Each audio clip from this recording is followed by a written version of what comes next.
Message de Philippe Christori, évêque de Chartres, en ce vendredi 13 juin 2025. Dans la lumière de la parole, comment nous mettre en chemin? Par ce message, je vous fais part du départ vers Dieu de mon oncle, le frère Emmanuel Dupré, à 84 ans, de la congrégation des Pères Blancs qui a vécu toute sa vie missionnaire à Nouna au Burkina Faso. Il a travaillé jusqu'à sa mort pour le développement de l'Église, accueillant ses amis chaque soir, s'étant fait frère parmi ses frères. Malgré la situation sécuritaire dramatique de la région, il avait décidé de ne pas partir, étant burkinabé dorénavant. Sa joie simple témoignait de son attachement au Christ et de son amour pour tous. Aujourd'hui, en ce vendredi, les Actes des Apôtres parlent de Saint Barnabé comme un homme simple rempli de foi et d'Esprit Saint. Je pense que cette description peut lui être appliquée. La lumière de la parole trouve sa plus belle expression dans la charité en actes. Le temps liturgique ordinaire reprend et il est l'espace de la vie dans l'Esprit Saint que le temps pascal a permis d'approfondir afin de témoigner du Christ. Nous, Français, sommes bénis puisque le pape Léon nous a envoyé un message à l'occasion de l'anniversaire de la canonisation de Saint Jean Eudes, Saint Jean-Marie Vianney et Sainte Thérèse de Lisieux. Le pape dit de ces saints, je le cite, qu'ils ont aimé sans réserve Jésus de manière simple, forte et authentique. Ils ont fait l'expérience de sa bonté et de sa tendresse dans une particulière proximité quotidienne et ils ont témoigné dans un admirable élan missionnaire. Fin de citation. Tout est dit, l'amour, la proximité et l'annonce. Que Jésus soit la source, le centre, la raison d'être de nos vies, comme pour ces saints. La révélation biblique dit que, face à l'infidélité de son peuple, Dieu s'est approché afin de partager notre vie humaine. La lumière est descendue parmi nous. Lui, de condition divine, a consenti à venir dans ce monde habité par le mal. Il a consenti à s'humilier et à vivre même l'humiliation plus qu'aucun autre homme. Sa passion, Jésus la rencontre dès sa naissance à Bethléem. Il s'offre en victime pour payer le prix du rachat de nos péchés et sauver l'humanité de la mort éternelle.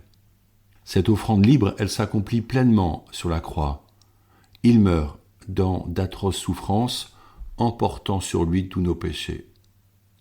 Par lui, tout est donné, tout est achevé. Le mystère de la rédemption est accompli.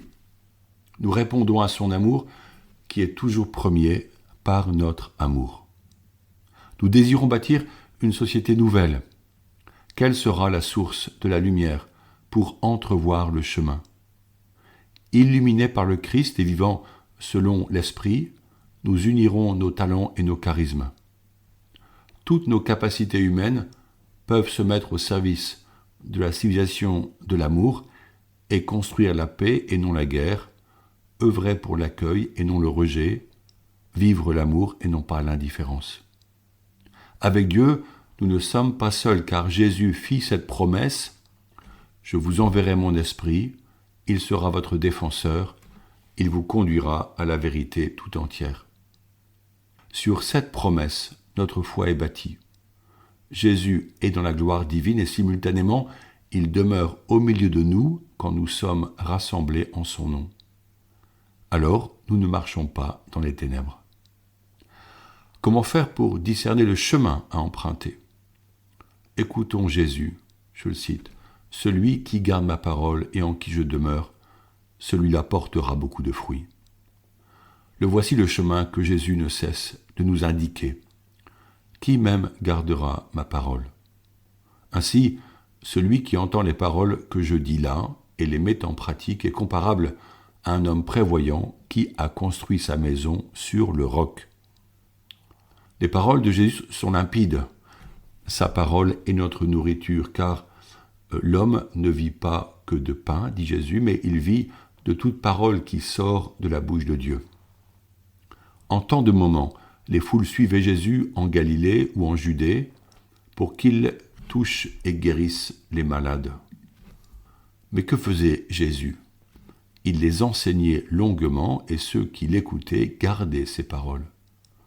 Le prophète Ézéchiel prit le rouleau de la loi, il dit « Je le mangeai et dans ma bouche il fut doux comme du miel ».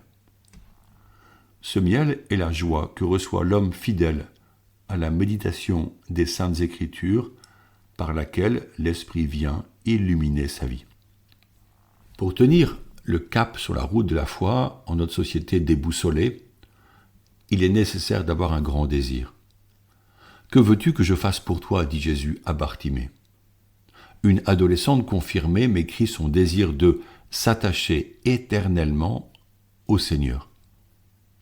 Jésus dit « Si quelqu'un m'aime, il gardera ma parole, mon Père l'aimera, nous viendrons vers lui et chez lui nous nous ferons une demeure. » La foi chrétienne consiste à écouter Jésus-Christ et à lui ouvrir la porte du cœur pour le laisser entrer. L'amour divin est comme un feu, tel celui qui incendiait la montagne du Sinaï face à Moïse qui allait à la rencontre de Dieu. Il y a 3 siècles, Jésus révélait son cœur à sainte Marguerite Marie. Il disait « Mon cœur est si passionné d'amour, et pour toi en particulier, que, ne pouvant contenir les flammes de son amour, il faut qu'il les répande par tout moyen. Si tu le crois, tu verras la puissance de mon cœur dans la magnificence de mon amour. » Fin de citation. Les saints et les saintes font la richesse de l'Église. Par eux, nous avons reçu l'héritage de la foi et dorénavant, c'est à chacun d'en vivre et d'en être témoin en brillant de la lumière du Saint-Esprit. C'est pourquoi la question t'est posée maintenant. Choisis-tu la sainteté comme but de ta vie ? Celui qui découvre la foi est émerveillé d'entendre que Dieu est amour et qu'il se fait proche par le Saint-Esprit pour communiquer son amour. La sainteté se fait lumière pour les autres. Comment être témoin du Christ si l'Évangile ne brûle pas en nous-mêmes pour être entraîné là où l'Esprit nous mène ? L'amour est à ce prix. L'amour demande le don de soi entier et joyeux. Le temps est au témoignage, mais pour être témoin, il faut connaître la parole de Dieu et la porter courageusement aux hommes de ce temps. Jésus disait « Celui qui est de Dieu écoute les paroles de Dieu. » Or le monde n'écoute pas Dieu, il s'écoute lui-même et se ferme à la voix de Dieu. C'est pourquoi Jésus a besoin de vous. Il est probable que nous ne serons pas toujours acceptés, mais Jésus nous a prévenus.